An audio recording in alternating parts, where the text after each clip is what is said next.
माँ भगवती को आज ब्रह्मचारिणी के रूप में पूजा जाता है। जब माता पार्वती भगवान शिव को प्राप्त करने के लिए तप कर रही थी, 10,000 वर्षों तक माता पार्वती जी ने बिल्व पत्र खाकर भगवान शिव की आराधना की। तब से ही भगवान शिव को बिल्व पत्र चढ़ाया जाता है। शंकर जी को बिल्व पत्र क्यों चढ़ता है, कोई ये सवाल करे तो इसका उत्तर ये है कि 10,000 वर्षों तक माता पार्वती ने जंगल में रहकर बिल्व पत्र पत्ते खाकर, बेल के जो पत्ते जिन्हें हम बिल्व पत्र कहते हैं, वो खाकर माँ भगवती ने शिव की आराधना की। इससे भगवान शिव प्रसन्न हुए और उन्होंने कहा कि मेरी आराधना करके आपने बिल्व पत्र खा खा कर मेरी आराधना की, इस बिल्व पत्र ने आपके प्राणों की रक्षा की, तो अब मैं इसे धारण करूंगा। इसलिए भगवान बिल्व पत्र स्वीकार करते हैं। और भगवान माँ भगवती ने जो 10,000 वर्ष तक घोर तप किया, उस समय तप कर रही थी तो वो ब्रह्मचारिणी ही है, तो उस ब्रह्मचारिणी स्वरूप का आज पूजन होता है माँ भगवती का दूसरे दिन। इसलिए आज माँ भगवती के अनेक रूप हैं, अनेक स्वरूप हैं। भगवान माँ भगवती के अनेक नाम हैं, अनेक नाम हैं। उनमें से एक नाम है ब्रह्मचारिणी। और ब्रह्मचारी केवल वो नहीं जो शादी ना करे, केवल आज की भाषा में लोग क्या मानते हैं, जो शादी ना करे उसे लो अरे ब्रह्मचारी है। ना जी, शादी करने के बाद भी जो स्त्री अपने पति के अतिरिक्त किसी परपुरुष को ना देखती हो और जो पुरुष अपनी पत्नी के अतिरिक्त किसी पराई नारी को ना देखता हो, वो गृहस्थ में रह के भी ब्रह्मचारी ही कहलाते हैं। ये ब्रह्मचर्य है। स्त्री भी ब्रह्मचारी है और पुरुष भी ब्रह्मचारी है। जो अपने गृहस्थ को बड़ी मर्यादा में चलाएं, मर्यादित रहें, वो सब ब्रह्मचारी ही हैं। तो आज के दूसरे दिन की नवरात्रि से हम ये जानें कि माँ भगवती हमें ये कहना चाहती हैं कि हम भी ब्रह्मचर्य का पालन करें। कुल मिला के द्वितीयम ब्रह्मचारिणी, प्रथमम शैलपुत्री च द्वितीयम ब्रह्मचारिणी।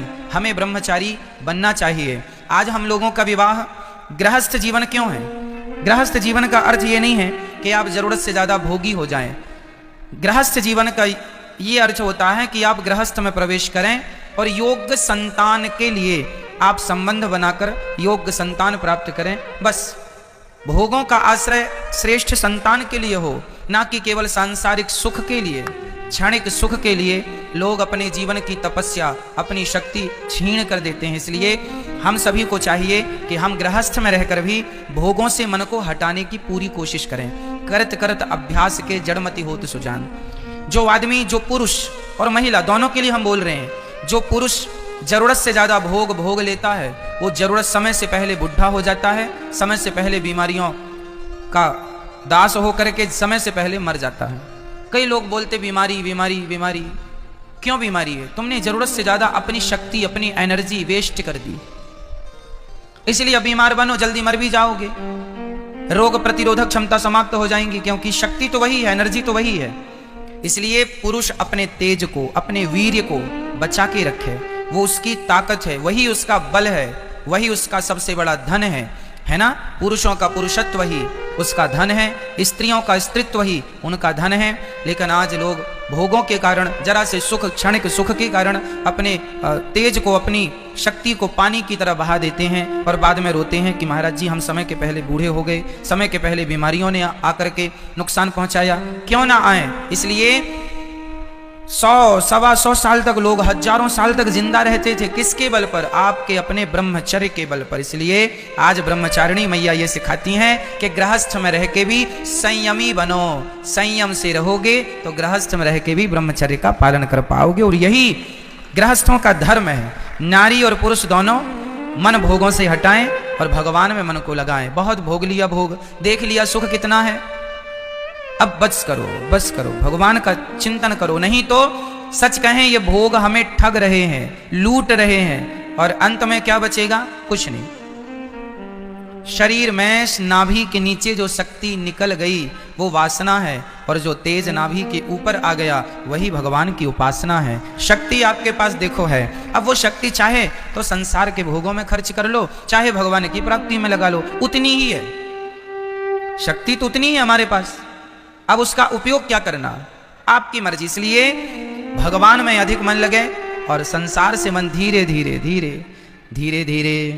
देखना इंद्रियों के न घोड़े बढ़ें, इनमें संयम के हरदम ये कोड़े पड़े। अपने रथ को सुमार्ग लगाते चलो, मन से गोविंद गोपाल गाते चलो। मन को भगवान में लगाओ और भगवान का चिंतन करते हुए आज द्वितीय दिवस की आराधना 2 कन्याओं को भोजन करा के और माँ भगवती से आशीर्वाद लो कि माँ हम सदा ब्रह्मचर्य का पालन करें और सदा हमारा मन भोगों से दूर रहे, पराई स्त्री पराई पुरुष से मन सदा दूर रहे। स्वप्न में भी मन इतना पवित्र कर लो कि स्वप्न में भी पराई नारी पराई पुरुष का स्वप्न में भी चिंतन ना हो, कभी स्मृति ना बने।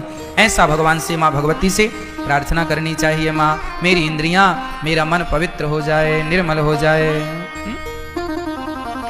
यशोदा माँ के गर्भ से भी एक कन्या ने जन्म लिया था। कन्या का नाम था कन्या, उसी कन्या का अब कोई पूछ ले आपसे कि बताओ ये नवरात्रि माँ भगवती का जन्म कहां से हुआ, तो माँ भगवती की माता का नाम है यशोदा। जब देवकी माता ने कृष्ण को जन्म दिया उस समय यशोदा माँ ने भी एक कन्या को जन्म दिया था। अदला बदली हो गई, देवकी के बेटे को यशोदा के पास छोड़ दिया और यशोदा की बिटिया को कंस ने पत्थर पर पटकना चाहा। वही कन्या हाथ से छूटकर आकाश में अष्टभुजा धारण करके माँ भगवती खड़ी हो गई। उन्हीं माता को विंध्यवासिनी मैया कहते हैं। विंध्याचल पर्वत में आज वही स्वरूप है। वो माँ यहाँ मथुरा से विंध्याचल चली गई थी। ये दास अनिरुद्ध ने विंध्यवासिनी मैया का भी दर्शन किया है। तो विंध्याचल चली गई माँ अष्टभुजाधारी। अब भगवान ने कहा देवी जाओ, मैं जन्म लेने वाला हूं, तुम भी जन्म लो, तुम्हें 9 नाम से लोग जानेंगे पहचानेंगे। वही विंध्यवासिनी मैया को, वही दुर्गा को, वही शक्ति को आज नवरात्रि के नाम से 9 देवियों के नाम से पुकारा जाता है। वही ये माँ यशोदा की बेटी है जिसे कंस ने पत्थर पर पटकना चाहा और वो हाथ से छूटकर आकाश में जाके अष्टभुजाधारी। मैया के 8 हाथ क्यों हैं? मैया आप लोगों के हाथ कितने होते हैं? कितने? गलत उत्तर है। इस धरती की प्रत्येक स्त्री के हाथ 8 ही होते हैं। आपके भी 8 हाथ है। सच्ची बताएं, आप लोग अपने आप को जानते ही नहीं, आपका परिचय आपको ही नहीं पता। आपके अष्टभुजा आज भी हैं। देखो ना कैसे एक पत्नी अपने पति के लिए दोनों हाथ बढ़ाती है। पति कहे कि नाश्ता बनाओ, तुरंत पति ऑफिस जा रहा है, तुरंत नहा धो करके तैयार हो गई पति के पहले और नाश्ता बनाने लगी, चाय बना। तभी ससुर जी ने आवाज लगाई, अरे बहू चश्मा कहाँ है? तुरंत नाश्ता को छोड़कर अपने पति की सेवा के लिए खड़ी थी, पर ससुर की आवाज पर दौड़ पड़ती है, ये ससुर जी ये चश्मा आपका है। एक नारी को तभी उसके बेटे ने आवाज लगाई, माँ हमारा टिफिन कहाँ, हमारा बैग कहाँ? तुरंत माँ दौड़ पड़ती है अपने बच्चे के लिए, ये तेरा टिफिन है, ये तेरा बैग है, स्कूल जा।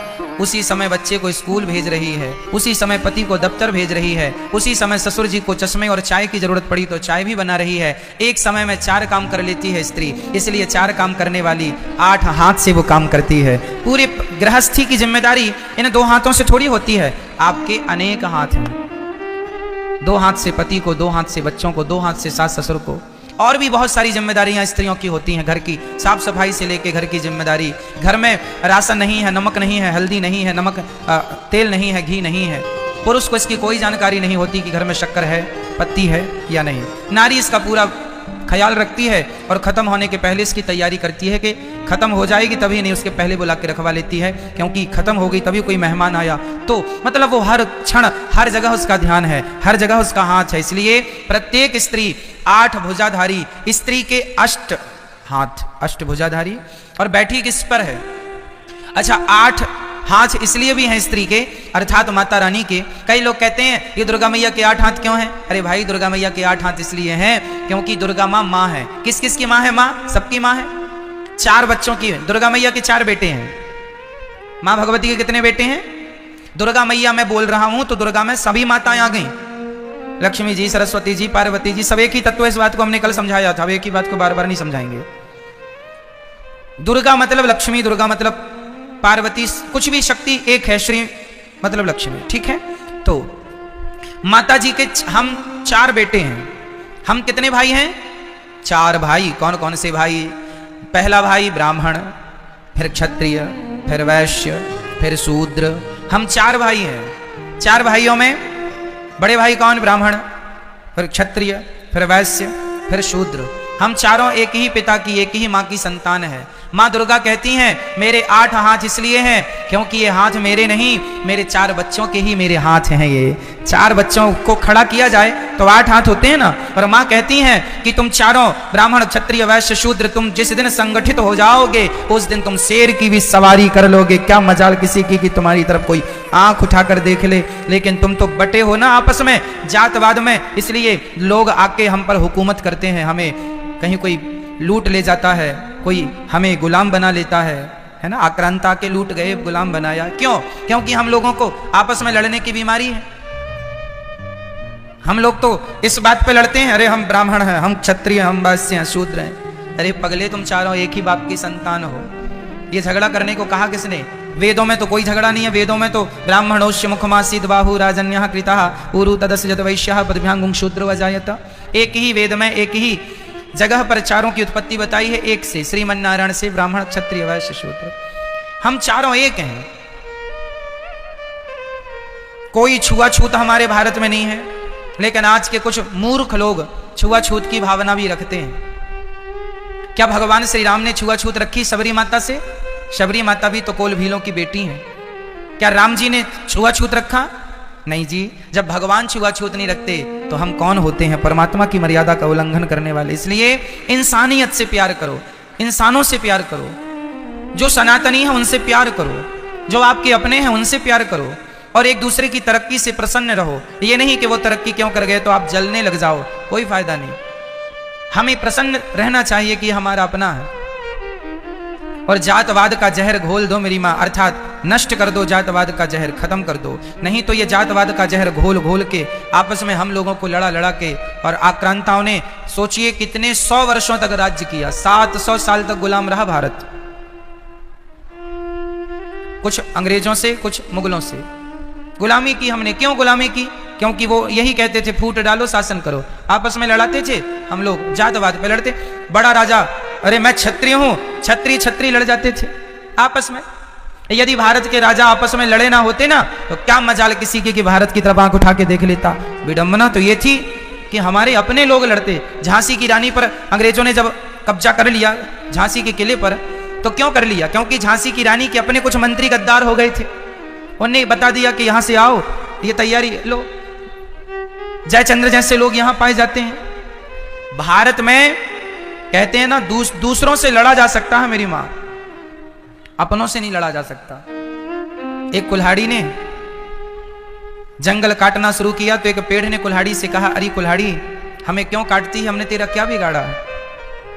पेड़ ने, वृक्ष ने कुल्हाड़ी से कहा, अरे बहन कुल्हाड़ी तूने पूरा जंगल उजाड़ दिया, हमारे पुत्र पौत्रादि सारे बच्चों को तूने नष्ट कर दिया। कुल्हाड़ी बहन हमने तेरा क्या बिगाड़ा? तो हमने वीडियो बंद कर दी है। पहले तो जाके सब्सक्राइब कर दो। आप लोग जैसे ही सब्सक्राइब करोगे आप लोग को आवाज़ सुनाई देगी, क्योंकि अभी आवाज़ नहीं आ रही होगी, आवाज़ नहीं सुनाई देती होगी। तो आप लोग जैसे ही सब्सक्राइब कर दोगे ना, आवाज़ अपने आप सुनाई देने लगेगा। अगर विश्वास नहीं हो रहा तो सब्सक्राइब करो, देखो आवाज़ प्रॉपर आ जाएगा। अगर आपके फ़ोन में भी अभी आवाज़ नहीं आ रही तो सब्सक्राइब करो। सब्सक्राइब जैसे करोगे वैसी आवाज़ आएगी। सब्सक्राइब। बिगाड़ा है मेरी माँ, चलो कोई बात नहीं, पुरानी बातों को ना करें। अब हम प्यार से रहें, भाईचारे से मिलजुल की रहें। कोई जहर ना हो जातवाद का, ऊंच नीच का। प्यार से, इंसानियत के नाते सबसे रहो मिलजुल के।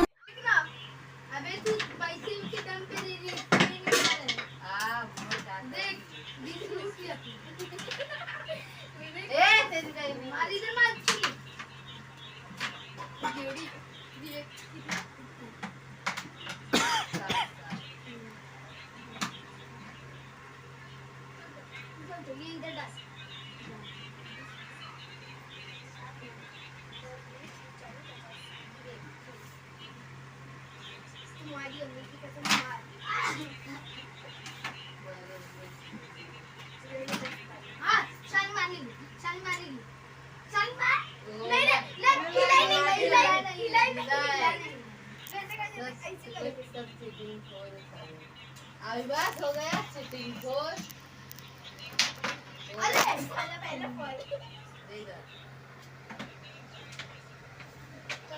कितना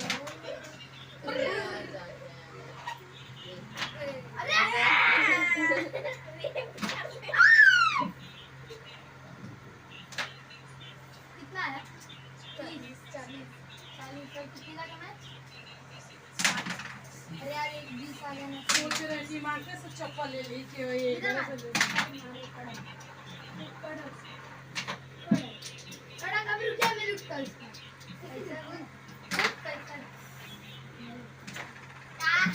चालीस कर दे, 40 कर दे।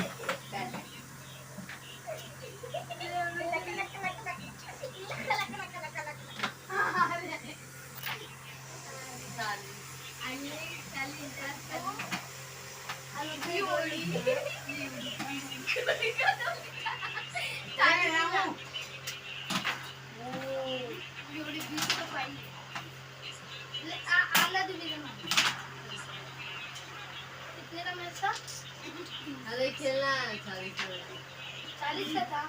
30। हाँ हाँ 40 का था। 40 का आ गए। इधर।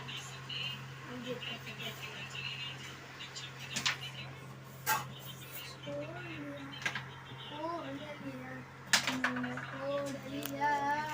सानी मार लेना मेरा।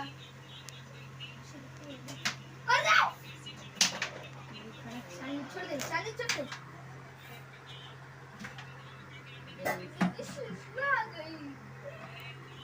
अरे बीस का भी निकाल। अरे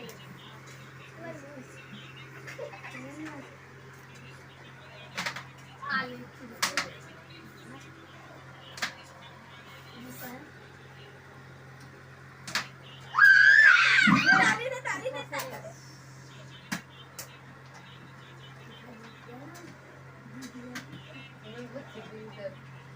रिटर्न के लिए रिटर्न स्टार्ट मत करो, निकल जाएगी मेरी। अगर आप लोग को हमारी वीडियो अच्छी लगी तो यार सब्सक्राइब कर देना, और ऐसे ही वीडियो देखने के लिए सब्सक्राइब करते रहो और रोज़ ऐसी वीडियो देखते रहो। सब्सक्राइब।